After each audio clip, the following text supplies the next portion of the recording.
Get the fuck out of here. This video's probably gonna get demonetized, but I just don't care. Let's go Rezolve, baby. Rezolve was featured on CNBC last night for the first time ever so far. You know, I've seen Rezolve AI on the ticker that flies across the screen, but it hasn't been talked about yet on CNBC. Well, Rezolve is actually saying, you know, thank you and giving credit to CNBC for shouting Rezolve out here. Yeah, you gotta see this one because our big catalyst for Rezolve is October 1st. And the stock is about to go a little bit bonkers, in my view, on October 1st. So we have a lot to get into here in this video. We have some broader market news as well I want to share with you.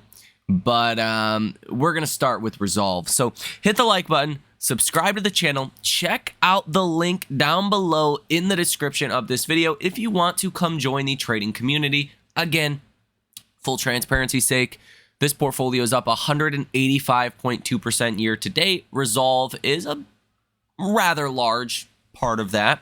But we have identified other stocks that are Rezolve-like in nature, specifically a brand new purchase on Friday that is literally at the ground floor level, in my view. If you want to come join, come get involved, link is down below in the description of this video. But again, I'm not a financial advisor. I am not a financial planner.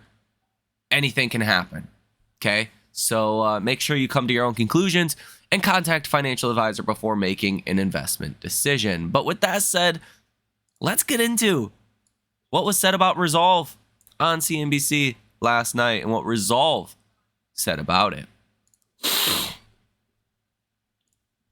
So I actually did not catch this last night, but Rezolve AI on their X account says, great shout out on Mad Money last night. Rezolve AI was mentioned for its rapid growth and innovative approach to enterprise automation. It is time. It's time for the Lightning Round Quiz. That's right. I'm closing the chamber. Talking about my social no college. Everyone must have business. We blend this out. And then the lightning round is over. Are you ready? Skeet that time. Lightning round quiz. Oh, I want to start with Brian in Rhode Island. Brian. Hey, Jim. Booyah. Booyah, Brian. What's up? I want to know what your thoughts are on this fairly new AI company. It has partnerships with Google, Microsoft, and stablecoin Tether. It's called Rezolve, RZLV. Yeah, this thing's a rocket ship. I got to do more work on it. I can't cuff this one. Look, the thing is straight up, and I never want to do that on a $7 stock. I've got to learn more. I am looking at our research director right now. We're going to go to a $7 stock. We're not going to just opine on with nothing. Let's go to George. Jim Craig, not surprising. He didn't have much to add to Rezolve because, again, it's so under the radar. People just don't know about this company. And that's why it's a $6 stock today and not a $40 stock. Okay. But getting that kind of exposure on CNBC is very much a good thing. Now, as you guys already know, October 1st is the big catalyst. Now, Monday and the rest of this upcoming week is really the last period of this seasonal weakness we've talked about for a while, okay?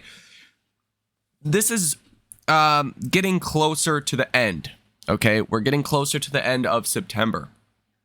Now, there's some risks out there, like a government shutdown.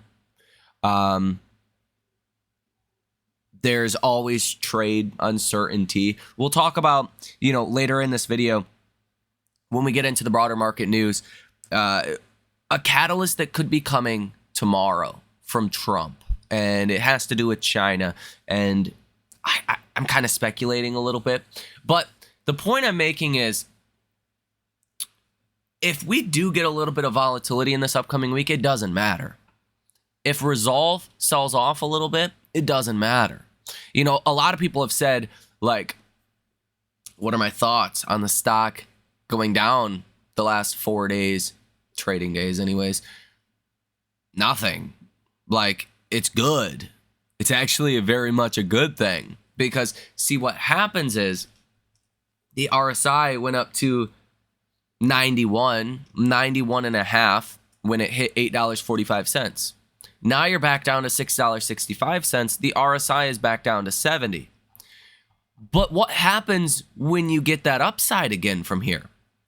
The stock could go back to $8.45 on Monday, let's say. The RSI is going to be at like 80. You're going to have more room to run to the upside. Okay, that's why this is positive. That is why seeing a little bit of a sell down before earnings is a good thing. Now, I think around $6.50 per share is where we're going to find support, where you have a pretty good amount of buyers waiting. If you fall below that, the $6.30 level is in play. And then below that, it's kind of Pandora's box, okay? It's maybe there's a level at about $5.58, potentially another level about $5. That could be a psychological level, and then $4.78. But I don't foresee any kind of large, substantial downside heading into earnings. I think you probably trade sideways until the end of this upcoming week. Thursday and Friday could actually be pretty strong overall. Okay, Thursday and Friday going to be the 25th, 26th. Saturday's the 27th. And then you have Monday, Tuesday, and then Wednesday you report earnings. I've been expecting the couple of days before October 1st trading, could be Thursday, Friday, and then Monday and Tuesday, you know, the 4 days up until earnings. You could actually see people and institutions get into the stock more, because what tends to happen, I've just noticed personally, is it seems like institutions tend to get tipped off on earnings, right? You tend to see some weird activity before earnings, especially with a company this size. It wouldn't surprise me if Citadel kind of knows what the earnings are going to look like, and they, you know, have a round table dinner with their friends, right? That's just how Wall Street is. Accept it or don't. Play the game or don't. Okay, so I'll be looking for any kind of unusual activity in that sense. Now, we have seen unusual activity in Rezolve over the last 4 days, specifically in the options market. Okay, there was one big trade on Thursday. We didn't have any, unusual trades on Friday, but one big trade on Thursday that actually got flagged in the options scanner as unusual option activity. This trade here for $4.47 million, okay, positive order value of 100%. So it was a $4.5 million position for the $5 call expiring in February. The break even on it was $8.08. So the stock needs to be well over $8 per share to make that trade worthwhile. If not, you lose $4.5 million. That's a big trade to essentially be betting on earnings. I mean, take it for how you will. Maybe it's a big firm or something, but that's quite a trade. Now, on Thursday or Wednesday, you had 20 orders totaling $3.04 million with a positive order value of 100%. And over the past week, you've had 26 different trades totaling $10.72 million with a positive order value of 100%. Hedge funds and institutions are just like only bullish on the stock, right? Kind of wild. Now, on Friday, yesterday, you had 1.78 million shares that were covered in Rezolve. This is probably a trend that continues, again, over the next 4 days. Short interest in the stock is not very high, okay? It's at 10.67%, which is not high on paper, but it's really high if you understand Rezolve's share structure. Okay. And this is a point I really want to make clear as day heading into October 1st. 40% of shares are owned by insiders. That is unusual. Typically, you don't have that in publicly traded companies. Like, typically, that is not a thing. Okay. But with Rezolve, it is. Why? Management believes in the company. Very simply put. Okay, this company has been around for 9 years, and it's, people believe in the company. So they own 40% of shares. Institutions do not touch de-SPACs. The de-SPACing process ended on August 17th. So there was only about 4 to 5% of shares owned by institutions. Now that is up to 10%. I don't see institutions largely selling anytime soon. Yeah, the stock has went up quite a bit in the last month, but they're just now starting to get in. Okay? So that's 50% of shares that are probably not going to be trading around too much. Okay? Maybe 5% of institutions, the 5% can move. 45% of shares are locked up essentially right now. Okay? 14% are owned by private companies. Okay? That's 59%. Well, retail investors had previously owned about 40% of the company as well. It's hard to say how many retail investors are holding on to their shares. If you say half of them, 20%, that's 79% of the float that is really not trading. So there's 21% of the float out there that is actively trading hands every day, per my estimates. If you add the 5% from, institutions, if no institutions are selling or not a lot of them are selling, it could be anywhere in the 80-84% range, okay? It could be higher than that if more retail is holding, okay? So these are pretty conservative numbers, I would say. But when you have 70-80% of the float that is not trading and you have 10.67% short interest, it's really like 50% short interest, okay? Just simple math here. You take 80% of the float, take that out of the equation, there's 20% of the float left. If 10.67% of the free float is sold short, that is 50% short interest, okay? And it explains, like, literally, the proof is right here, okay? In the volume, Rezolve is going up. I like to reference this day because I think it's a pretty good, example, but you can use any other day for an example, right? You can use the day where Rezolve went up 21.65%, okay? 29.2 million shares were trading hands that day. Times that by an average share price, I'll go on the high side. The high of the day was $5.63. The low of the day was $4.92. Let's say average cost $5.40 on the high side. That's $157 million worth of volume. Okay, let's look at this day. Stock went up 14.2%. It had let's round up, $35 million in volume, not dollars, in volume. High of the day, $8.32. Low of the day, $7.09. Let's take $7.50 as a good middle ground. Okay? That's $262 million worth of dollars traded. Let's take Tempest AI for an example. Okay? Look at this day. It went up 13.5%. Okay? Keep these numbers in your mind. 21.2 million in volume. Great. High of the day, $91. Low of the day, $79. Let's say $85 was the average, okay, of the shares bought and sold. That is $1.8 billion worth of dollars traded in the stock. That is 7.15 times more than Rezolve, and Rezolve went up around the same percentage. What do you think happens if $500 million goes into Rezolve? The stock goes effing crazy, okay? It's game over. Stock doubles in a day, okay? Shorts get squeezed.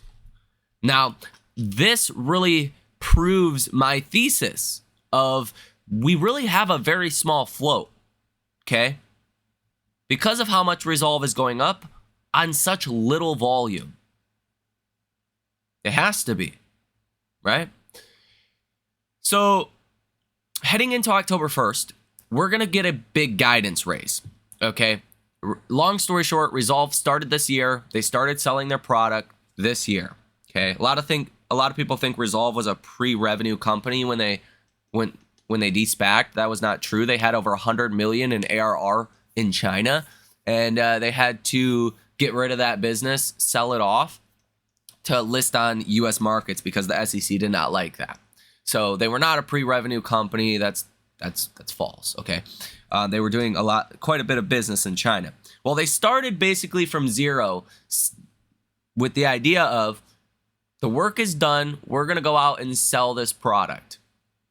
It's finished. It's ready for market.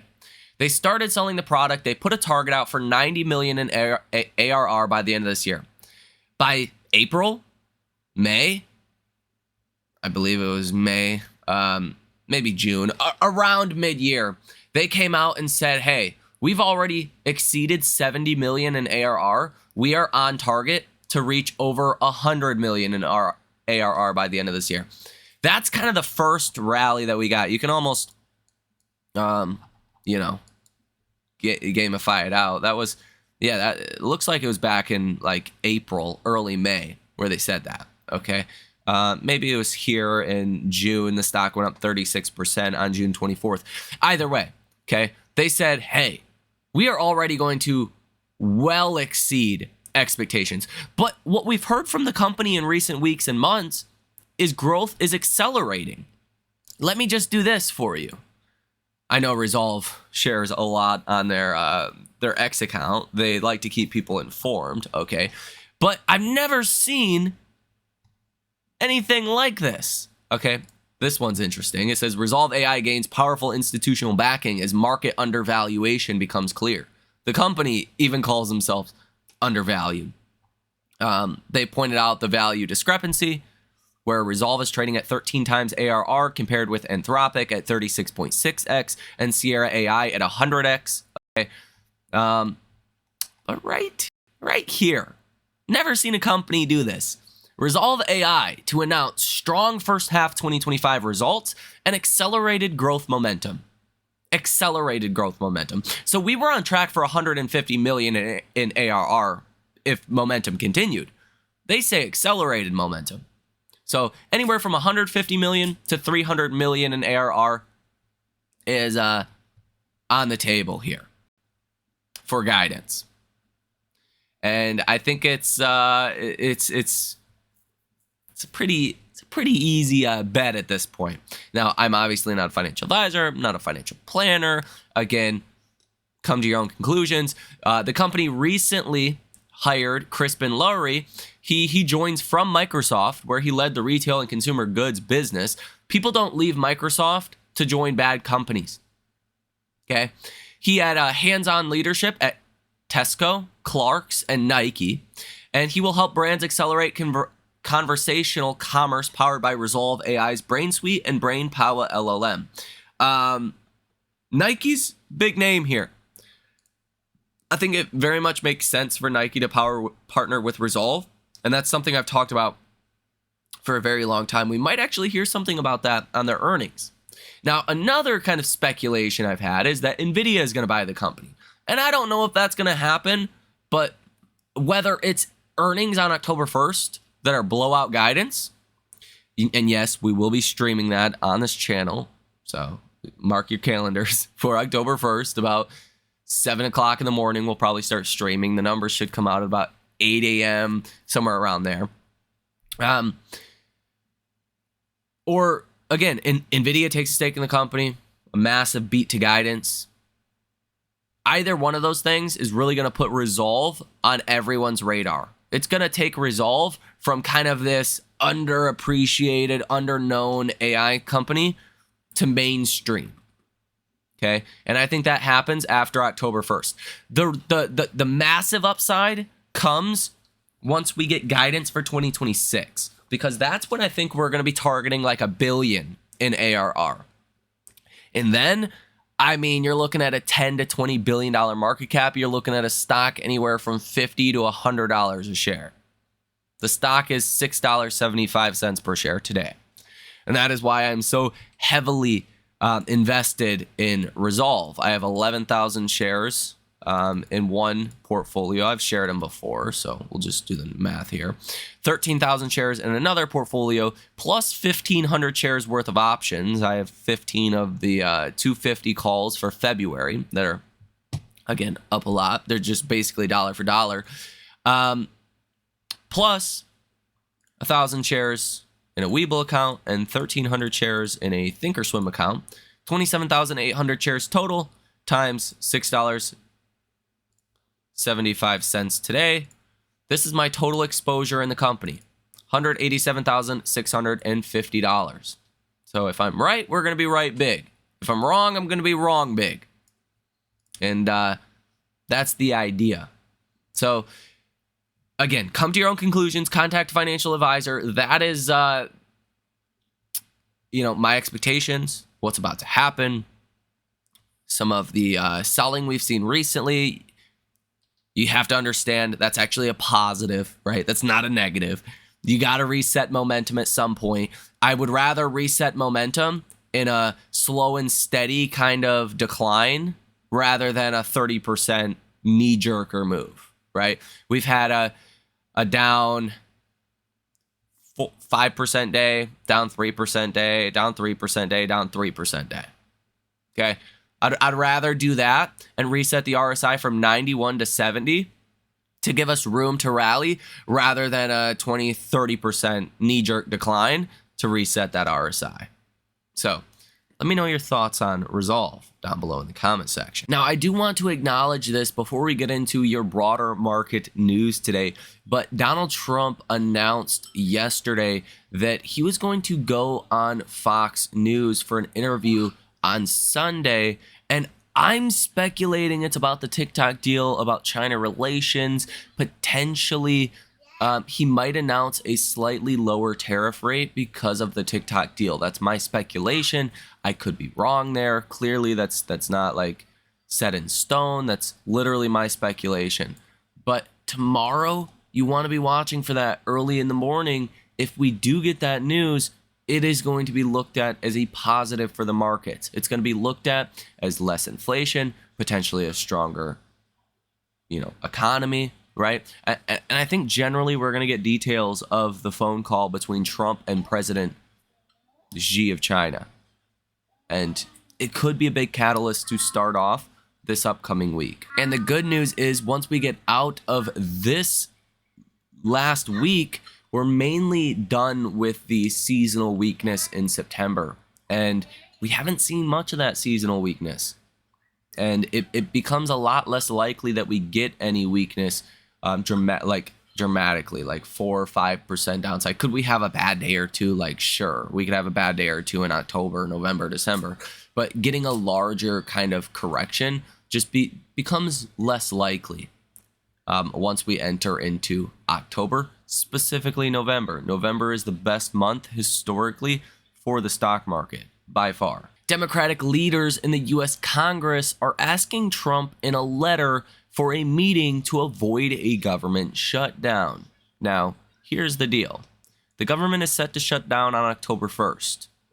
Government shutdowns historically are not negative for stocks, but when you have a labor market that is on weak footing, that's not exactly great. In fact, I have some anecdotals to add here. Okay. So I'm partnered in a restaurant venture. Okay. And this restaurant, it's doing fine. right? It's not doing great, but it's not doing bad. It's doing fine. But one of the workers we were recently hired said she was having a very hard time finding a job. She's like 40 years old. She said she's never had this hard of a time finding a job. She actually worked for us like 2 years ago, and then seems like didn't necessarily want to come back, but couldn't find another job. So there is definitely some weird things going on in the labor market. Hopefully the holiday season kind of corrects some of that, but it's the first time I've heard someone say they had a hard time finding a job, like in a pretty long time, like actively looking in places we're not hiring. So take that as you will. Oh, but the point of that was that if we have a government shutdown, again, historically it's not bullish or bearish, but with a labor market that is weak, you know, not paying government workers, shutting down government parks and different services, you know, could be a negative. And I wouldn't be shocked if we don't have a bill to avert a government shutdown, if like the later days of next week start to get a little choppy because of it. India's goal to seek a trade pact with the U.S. in a ministry statement today. India Commerce Minister Goyal to visit the U.S. on September 22nd. Now, in this TikTok deal, it provides 6 out of 7 board seats to Americans, according to Caroline Levitt. Okay, again, I don't think China made a deal to sell TikTok or approved a deal for TikTok to be bought without a lower tariff rate. China doesn't like need the money. They're fine. Okay. It's not a money thing. They got something else out of it. And I just want to know what. And if that's going to be good for markets. White House Press Secretary Levitt says TikTok algorithm to be controlled by the US. And Zelensky will meet with Trump during the UNGA next week. Trump officials are in talks with the Taliban about reestablishing a U.S. military presence at Afghanistan's Agram Air Base. And Trump has officially created the Trump Gold Card, which will allow individuals and corporations to receive rapid residency in the U.S. and has a starting price of $1 million. And the Bureau of Labor Statistics has postponed the release of a key annual report central to future inflation data. The BLS did not explain the reasoning for the delay or when it might ultimately be released. Comment's pretty funny. Can't have a recession if no one has data to confirm it. Yeah, that's true. And Trump last night announced another lethal kinetic strike in international waters, killing 3 alleged drug traffickers. Let me know your thoughts on all of this down below in the comment section. Hit the like button as well as subscribe to the channel if you have not done so already. Check out the link down below in the description of this video for the trading community as well. Have a great rest of your day and weekend, and I will see you in the next one.